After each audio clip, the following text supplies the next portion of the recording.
Param Shanti to all the divine souls. Our salutations to Bapuji and Brahmama. Welcome back for the day 2 of the BEHAD Gyan course. Today we have an intriguing topic that has fascinated humanity for centuries. Karma, its type, and its connection to reincarnation, and also another topic that bridges the gap between science and spirituality, that is, the fascinating connection between quantum entanglement and spirituality, more so with BEHAD Gyan. So buckle up as we embark on a journey to unravel the mysteries of the quantum world and its potential implications for our understanding of consciousness and interconnectedness. Now, let us understand, why is there a need to contemplate on this topic? We learned in the previous episode that soul and this body is not the same. We need to understand that body is just an instrument for the soul and this body keeps changing. So after death, we are bound to go somewhere, and to which realm we go to depends on our karma. So let's understand the universal law of cause and effect, that is the law of karma. The term karma originates from the ancient Sanskrit language and translates to action or deed. It is the idea that every action we take, whether physical, mental or emotional, has consequences. We need to understand that when a soul comes on earth, how does it get entangled in karma? The three types of karma are Satkarma, Vikarma and Akarma, also called Nishkam Karma. Satkarma or Punya Karma are the positive actions that lead to positive outcomes. Vikarma or Pap Karma are the negative actions that result in negative consequences. It does not matter if the chain is made of gold, that is Satkarma, or the chain is made of iron, Vikarma. Good and bad karmas both will bind you, will put you into bondage. Nishkam Karma, whereas Nishkam or Akarma means doing an act without any expectation in remembrance of Almighty authority. By doing so, an act, one rises above good and bad karmas, resulting in the path of liberation from the cycle of birth and death. That has been beautifully explained by Lord Krishna in Bhagavad Gita in chapter 2, verse 47. On what basis we have got the current life? Unless a soul does not understand the law of karma, then he or she will not be able to rise above sadness or difficulties in life. This concept must be taught to everybody. We recommend to read a book called Secret of Karma by Vijay Attri. By learning this concept, one can handle the upcoming circumstances and sadness in life boldly with maturity and accept it as it is. It is always better to pay the debts happily. The four categories of karma are Sanchit, Prarabdha, Kriyaman and Agami karma. The ancient sages used the symbol of archery to explain them. Sanchit karma is the stock of arrows in archer's case. It is the accumulated reserve of all your karmas from your past lives which is yet to ripen. Prarabdha karma. It is the arrows that have already left the bow. It is that part of Sanchit karma which we carry in this lifetime, which is the fruitified karma. Kriyaman karma, the fresh karma that we produce in this lifetime. And finally, Agami karma, the arrow that we are having in our hand, which is the future karma, the karma that is yet to mature for the actions of your current life. If we do not get this knowledge, then it's possible that we come continuously in the cycle of birth and death and also end up in the 84 lakh species. New revolution as per BEHAD Gyan given by Bapuji. When Atma leaves the body, he takes up with him the karmic records and sanskars which are stored in the Karan Sharir and Sukshma Sharir. Based on your Sanchit karma, you will receive the Prarabdha karma. God has given the free will, so we need to use it in the right direction towards the right path. The current karma, if not neutralized, gets added to Sanchit karma and cycle continues. So to get the power to do the right and to direct the free will, we will need wisdom as to what is right and wrong. This power can come only if we connect with Almighty. The relationship between karma and reincarnation is inseparable. The actions we perform in one lifetime affect the circumstances and experiences of the next. Positive actions lead to a better life in the future, while negative actions lead to suffering or challenging conditions in the next life. This cycle continues until the soul learns its lessons, resolves its karmic debts, and attains the spiritual growth and liberation. In this Brahmand, everything is interconnected. Karmic patterns are so related that what karma we do through mind actions, they generate energy, which creates vibrations at subatomic level, and that affects the atmosphere of the Brahmand or the creation. Karma is performed not only through actions, but also what we think. Thoughts generated in the mind also have a great impact. If the soul has come from infinite creation, that is the BEHAD soul, then his thoughts or vibrations can reach till where it has come from. Therefore, higher souls have to be very careful in what they think as it affects the creation. We shall understand how our vibrations at subatomic level affects the cosmos when we understand the concept of quantum entanglement. Bapuji advises that one should be thoughtless and only create a thought if needed. For example, if you're constantly thinking about negative, about someone whom you don't like, then you are in karma bandhan, that is, connected karmically with that person. Coming on to karmic relations, currently whatever kind of relations we have is due to our karma. Karmic relations can be with our souls in the subtle world. We often hear about Pitra Dosh.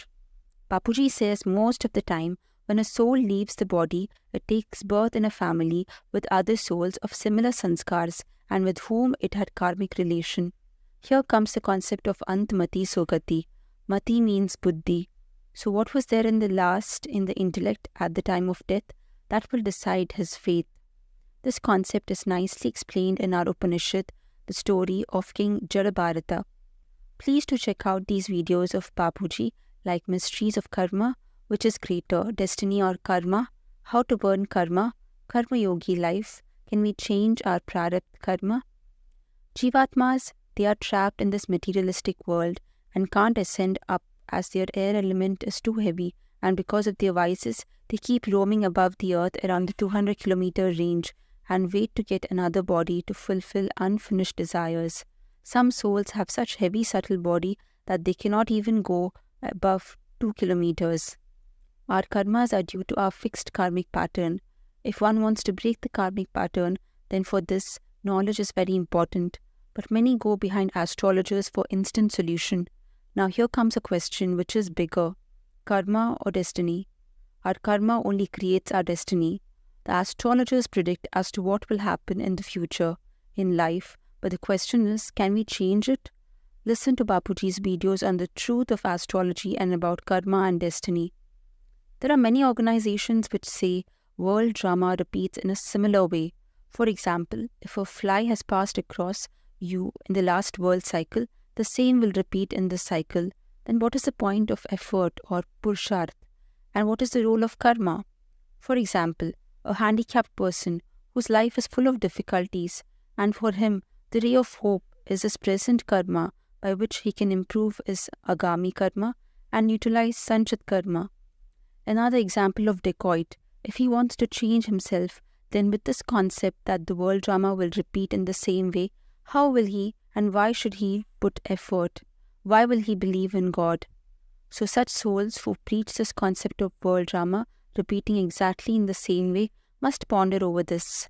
One must understand that God has given the free will to do actions. Only I am responsible for the good and bad in life. When did Atma first come in this karmic cycle? When Lord Brahma created this creation in our Brahmand, that time the soul first came in the karmic cycle. We have told the three forms of soul, Nirakari, Akari and Sakari. When the soul changes from Nirakari, that is incorporeal, to Akari, which is subtle, which takes a lot of time, the mind develops first. Note, in the Nirakari form, Atma has no layers, no bondage of karma, no mind, intellect and sanskars. Nirakari form is the Adi Anadi Swarup of a soul and is in the seed stage of the soul. In this form, the soul has in the center light and outer layer is might, which will be discussed in detail in the coming chapters. When did Atma come in Akari form? When the Nirakari or the incorporeal soul creates a sankalp that we have to be multiplied to many, that's when the soul attains its Akari Roop or the subtle form. This is compared to sprout arising from a seed. At this point, the soul has got a subtle body and here the mind develops. The mind starts to think. As a result, the intellect is formed and the actions get imprinted as sanskars. This is how the previous actions get stored as sanskars or impressions. BEHAD Gyan also explains how the physical world came from subtle world and in turn from causal world. This explains how Param Purush made from Param Tattvas due to their sankalps created creation had a downfall in their soul power, as a result became Devi Devtas. Please note, sankalps or thoughts are Vayu or air element.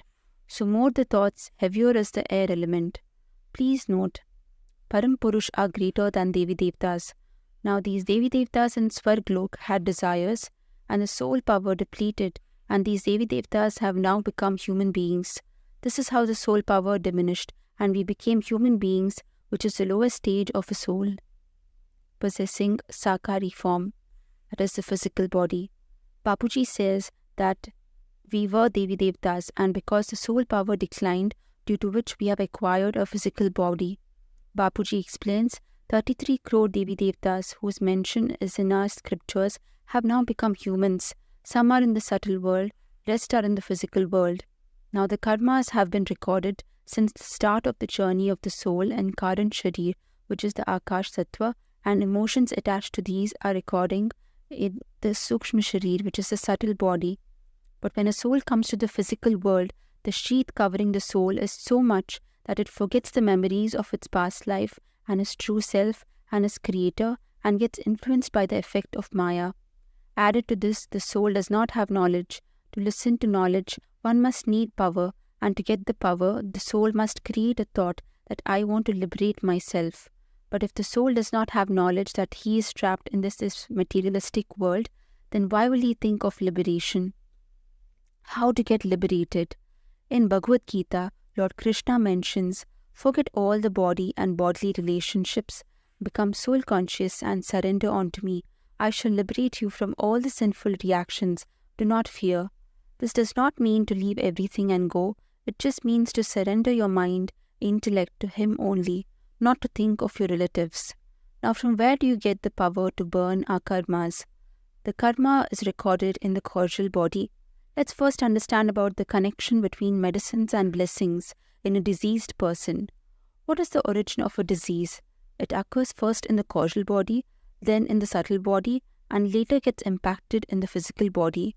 When there are certain triggers in life which we can put a man in stress, depression, this will lead to negative emotions which affects the cells of the subtle and the causal body and thereby affects the physical body. The medicines which we take can cure the physical body to some extent, but what about the cells affected in the causal body and the subtle body? For this, we need to connect to our Creator and take power from Him so as to charge the causal body or the Akash Tattva, where there is a record of karmas. Param Prakash or Param Light from Almighty Authority can only burn these records. If the soul is of higher category, then the body will transform to supracausal or supreme supracausal body, whose components we have discussed in Day 1 course. That time, the soul will experience Jivan Mukti. If we really want to get liberated from the cycle, then no sadhu, sant, dharma guru, mahatma can help us. It is only the connection with Almighty Authority that is when the Atma or the soul gets diluted. So without spiritual wisdom, no one can achieve mental peace. So we insist first to realize self and then realize Him. If we want this to be the last birth, then we have to put efforts in enhancing our knowledge and yoga. If someone is telling that your sadness will be removed or your karma entanglements can be dissolved without knowledge, then that's not true. They are fooling you. Let's talk about oneness to understand that we need to delve into quantum entanglement. Quantum entanglement is a bizarre phenomenon where two or more particles become deeply connected in such a way that their properties are intrinsically linked, regardless of the distance between them. When one particle's state is altered, the other particle instantly reacts, no matter how far apart they are. The special connection is called quantum entanglement.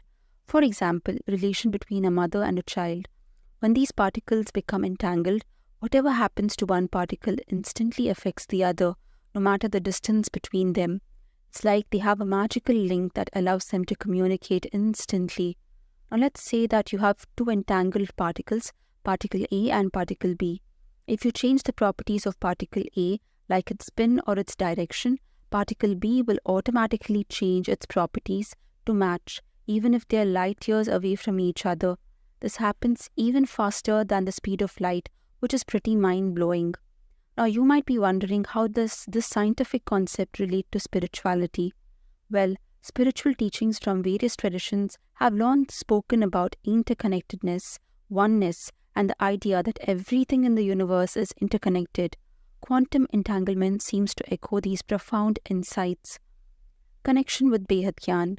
One of the criteria for the two particles to be entangled is that they have to come from the same source. This explains the relation between creator and creation. So there must be some past connection between the two. It does not matter how far they are separated. So what qualities are there in the creator will be reflected in the creation.